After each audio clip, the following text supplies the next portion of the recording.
Hello guys, welcome to the SwallowedStar channel. In this episode, I will explain the storyline of the series SwallowedStar, episode 166. In the previous episode, Casey, who tried to kill Luofeng, ultimately failed in the mission, and Casey's last resort was to blow himself up to die with Luofeng. Although Luofeng managed to escape death, the unexpected thing was to meet a very annoying figure, King Yanju, as one of the leaders in Wulong Starfield. However, due to the previous battle, Luofeng was accused without proof of innocence. King Yanju continued to try to pressure Luofeng by accusing him of stealing insect corpses, but Luofeng had an alibi that could clear him of the charges. King Yanju eventually used a soul search technique on Luofeng to gather information.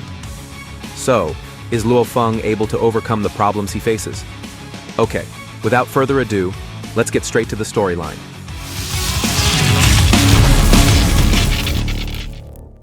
Still located on the ship owned by King Longju, after King Yanju, who still had not found evidence to punish Luofeng, once again used the soul search technique on the condition that Luofeng had to let go of the defenses that protected his soul.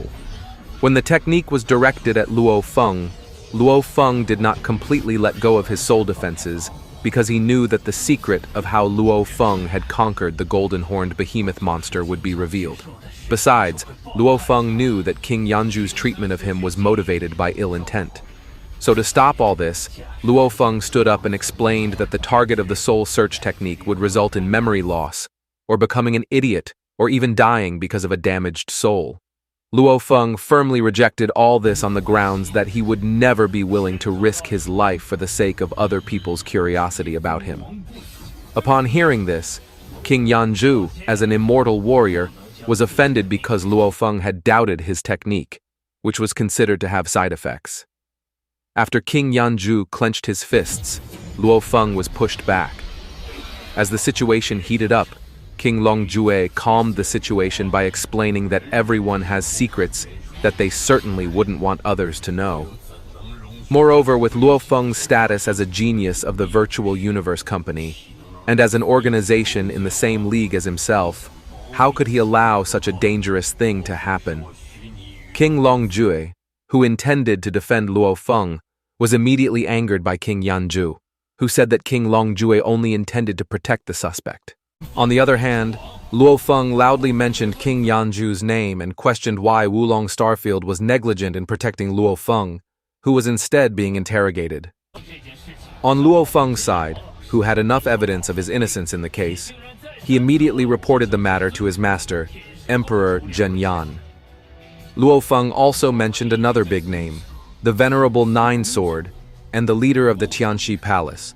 Hearing this, King Yanju, who pretended not to be afraid, continued to pressure Luofeng, arguing that as long as Luofeng was still under suspicion, he would not be allowed to leave the premises. Well, even though King Yanju had not found enough evidence because he could not examine Luofeng's soul, he would go to the scene with his subordinates to look for evidence. So for the time being, King Yanju will bind Luofeng for further investigation. On the other hand, King Longju thought that after King Yanju heard the names mentioned by Luofeng earlier, he suddenly became a little more careful with his rough attitude towards Luofeng. Therefore, King Longjue advised Luofeng to calm down, and with Luofeng's previous confession about his guard sacrificing himself by using fire crystals, the location of the previous battle would leave evidence. After King Yanju investigated the truth, Luofeng would be fine. But in Luofeng's mind, he felt anxious because the fact was that Casey's death was not due to the explosion of the fire crystal. If King Yanju found something at the scene, Luofeng would certainly be more suspected than before. Before King Yanju could get any evidence, Luofeng secretly contacted Emperor Zhenyan and thought of a way to free himself. In a brief meeting in the virtual world, Luofeng reported to his master that a foreign race had murdered him. Because the incident took place in Wulong Starfield, the focus should have been on investigating the identity of the murderer, but he was suspected of being a suspect. However, Luofeng asked Emperor Zhenyan why King Yanju kept suspecting him as the perpetrator. Luofeng's curiosity was answered when Emperor Zhenyan revealed that it was because Emperor Zhenyan knew King Yanju very well. Emperor Zhenyan explained that Yanju's talent was only mediocre, but he had a powerful father named Master Zhuhuo, a powerful figure, an unrivaled genius at Huge Axe Dojo. As a privileged child, King Yanju could become immortal thanks to his father's abundant resources and wealth. But in the end, it made King Yanju a spoiled person who was arrogant and envious of the genius warriors, many of whom ended up dying at his hands. When he learned that Emperor Zhenyan was a genius striving to become an immortal warrior, King Yanju challenged him and ended up losing badly. But the challenge continued, making Emperor Zhenyan King Yanju's arch-enemy. That is why King Yanju is now hostile to, and making it difficult for Luofeng as a genius, as well as a disciple of Emperor Zhenyan. After knowing the reason, that's why King Yanju was very arrogant to Luofeng. But here, Luofeng was curious as to why no other leader in Wulong Starfield dared to pressure King Yanju. While holding Luofeng's shoulders, Emperor Zhenyan advised Luofeng to calm down. Even though King Yanju had the most powerful position in the Wulong Starfield, he did not have the right to make decisions about the fate of the members of the Virtual Universe Company. Of course, as a kind-hearted master, Emperor Zhenyan did not stand idly by and watch Luofeng be oppressed by his enemy. And surely Emperor Zhenyan had a way to solve the problem. After investigating the scene, King Yanju returned to the ship with his subordinates. However, the secret telepathic communication between King Yanju's subordinates was unexpected. The fact was that they found no evidence of Luofeng's motive for killing the previous 3 guards. However, King Yanju's other subordinates did not mind, because after all, they were investigating the case. So it was easy to manipulate the evidence. On the other hand, King Longjue also asked about the remaining traces of Luofeng's fire crystal, but King Yanju did not find it, and only got a few carcasses from Casey's equipment. King Yanju also speculated that the fatal wound received by Casey only came from the back, and that Casey certainly lost his life because he was attacked from behind. Luofeng, who was suspected of being the mastermind, was appointed by King Yanju to explain this. Luofeng firmly revealed that he did not attack from behind. Because Luofeng was considered dishonest, King Yanju threatened to put Luofeng in the first Hell Prison, which was in the strictest prison in the human race region. Not long after, an incoming call was on King Longju's wrist. After receiving the call, Emperor Zhenyan suddenly came through virtual communication and appeared behind King Yanju. This sudden appearance scared King Yanju out of his wits. However, Emperor Zhenyan greeted him casually, as they hadn't met in a long time. At the meeting, Emperor Zhenyan was also confronted with a scowling expression that signaled fear from within King Yanju's heart. Of course, this suddenly became a joke for those who were watching. Emperor Zhenyan, who saw Yanju, was frightened and felt confused by the man in front of him for daring to arrest Luofeng without clear evidence. King Yanju confidently explained that the emperor's disciple Zhenyan was involved in the murder of a Wulong internal member and should be punished for his actions. Upon hearing this, King Zhenyan bluntly ordered Luofeng to be released. But it was useless, because it was too late, King Yanju said haughtily. Upon hearing this, Emperor Zhenyan explained that his arrival was not for the personal purpose of ordering the release of Luofeng. Rather, it was an order from a superior at the Virtual Universe Company containing a message to the person in charge of Wulong Starfield with information, following an investigation, that Casey had a relationship with the insect race. The message also ordered the immediate release of Luofeng on the spot. And the message came from a great figure named Venerable Yumo, who was famous for his cruelty. Even Zhuhuo, King Yanju's father, had to respect him. Because of this, Emperor Zhenyan advised King Yanju not to act arbitrarily towards him, even though at that time King Yanju failed to kill him and instead ended up in the custody of his father. Hearing the provocations spoken by Emperor Zhenyan made King Yanju even more emotional, and he finally released the chains of fire that bound Luofeng. Seeing King Yanju leave in annoyance, Emperor Zhenyan laughed with joy.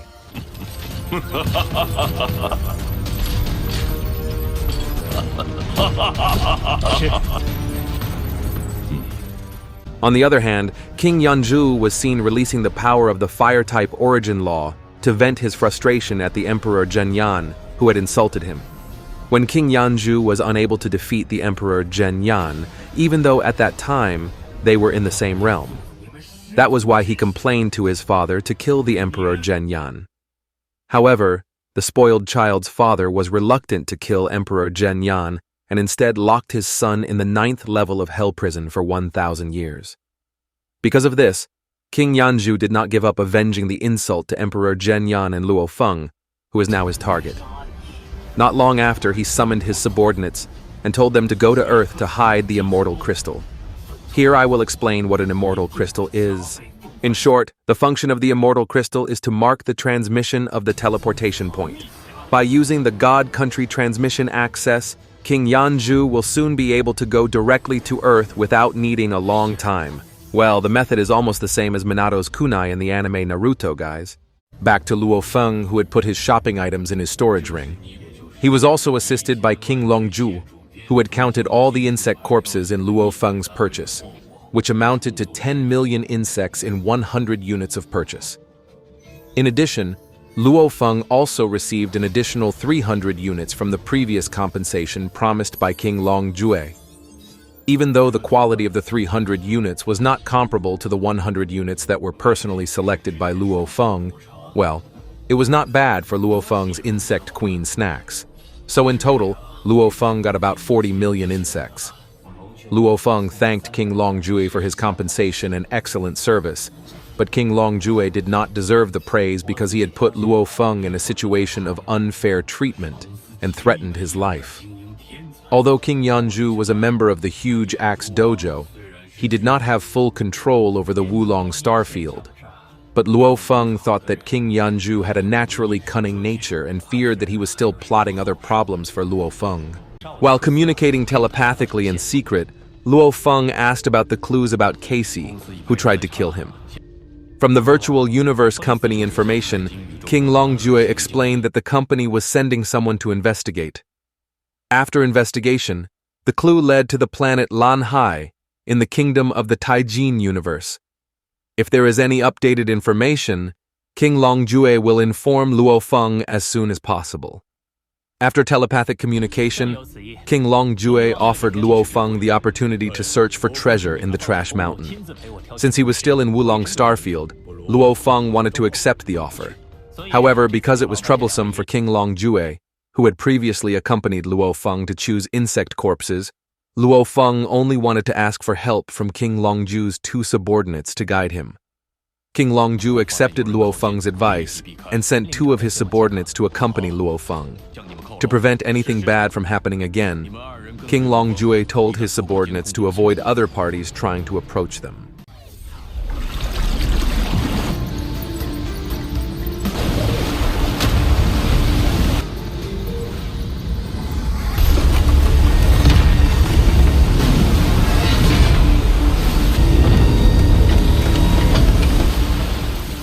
Halfway through the journey, in Luofeng's inner world, which housed the insect queen, he tried to produce insects from the pile of insect corpses collected by Luofeng.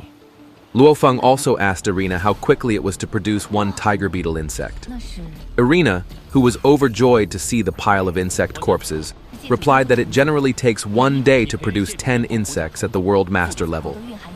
Luofeng calculated that if he got 10 a day, then it would take approximately 300 years to get millions of insect troops. But by waiting 300 years, Luofeng could take the time to train. And so began the time for the insect queen to produce an army of insects by gathering all the insect corpses in one place and heading to the insect queen's nest.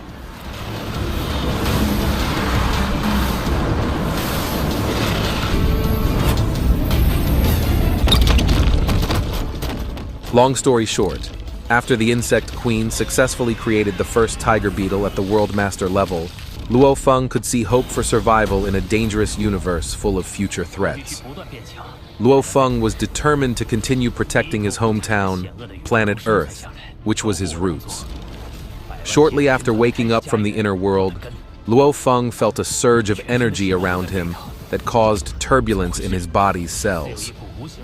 Luofeng, who felt as if there was suddenly a magnetic field calling him, immediately told his two guides to stop the ship and head towards the source of the mysterious energy.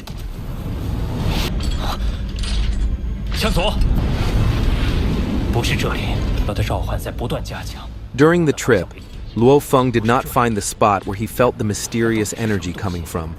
However, the mysterious energy feeling in Luofeng's body was getting stronger, indicating the right direction, when the cell turbulence in Luofeng's body reached its highest limit, which indicated that the source of energy was right in front of him.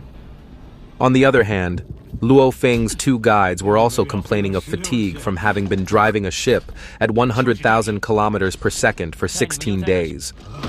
It turns out that Luofeng is the type of leader of the Black Company, guys.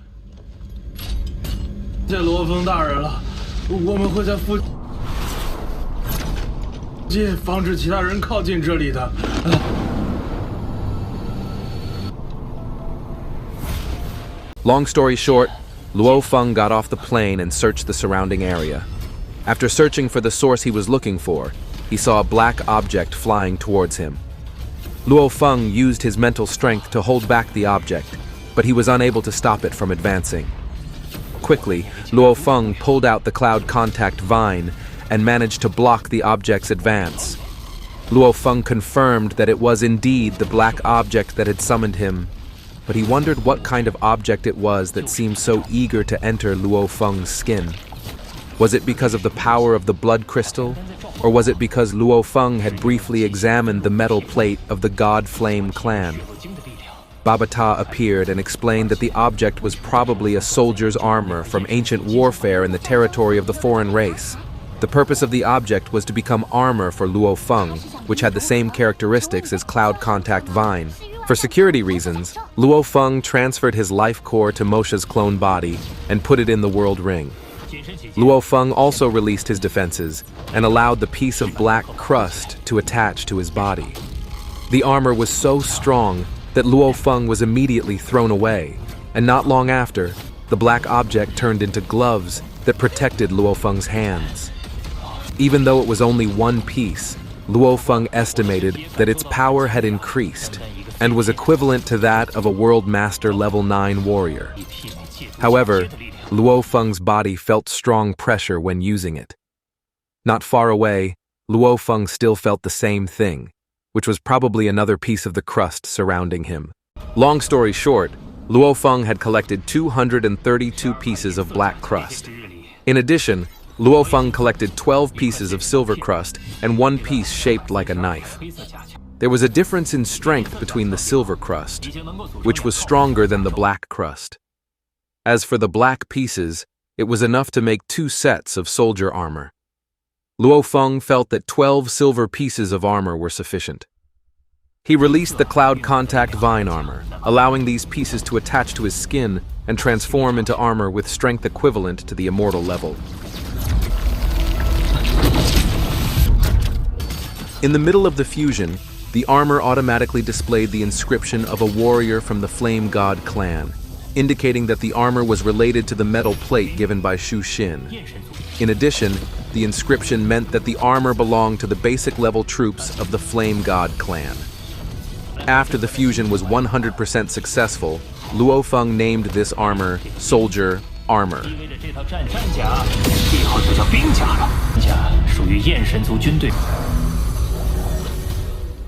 Okay, that's the explanation from SwallowedStar in episode 166 this time, guys.